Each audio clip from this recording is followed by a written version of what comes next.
Good evening. আজকে একটা chicken breast নিয়ে আসছি। একে দেখি কেটে একটু গ্রিল করার ইচ্ছা আছে, আর তার সঙ্গে দেখি কি করি। ইভেনলি দু টুকরো হয়নি, বাট তবুও মাঝখান থেকে কেটে মোটামুটি দু টুকরো করেছি। চিকেনটা এবার ম্যারিনেট করে নেবো। একটু নুন, জিঞ্জার গার্লিক পেস্ট, ইয়োগার্ট আর এই যে তন্দুরি চিকেন মশলা দিয়ে চিকেনের মধ্যে একে একে দিয়ে নিয়েছি জিঞ্জার গার্লিক পেস্ট, ইয়োগার্ট, একটু অলিভ অয়েল আর একটু তন্দুরি চিকেন মশলা। এবার এটাকে মিশিয়ে ম্যারিনেট করে মিনিমাম হাফ অ্যান আওয়ার রেখে দেবো। ম্যারিনেট করে নিয়েছি, এবার এটাকে আধ ঘন্টা রেখে দেবো। ম্যারিনেট করা চিকেনটা গ্রিল প্যানে রেখেছি, এবার ওভেনে ঢোকাবো।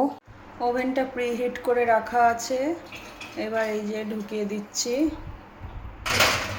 গ্রিল করতে। চিকেনটা গ্রিল হচ্ছে। এই যে চিকেনটা গ্রিল হয়ে গেছে, বার করে নিয়েছি। এই যে ব্রকলি আর ক্যারট একটু এরকম কুচো কুচো করে কেটে নুন জলে একটু মিনিট 5 জাস্ট বয়েল করে নিচ্ছি। একটু বাটার আর অয়েলে ব্রকলি আর ক্যারটগুলোকে ভেজে নিচ্ছি, ওপর থেকে একটু অরিগানো ছড়িয়ে দেব। এই যে আমাদের ডিনার প্লেট রেডি। আমার ভিডিওগুলো ভালো লাগলে চ্যানেলটা প্লিজ সাবস্ক্রাইব করে দিও, আর ভিডিওগুলো একটু লাইক দিয়ে দিও।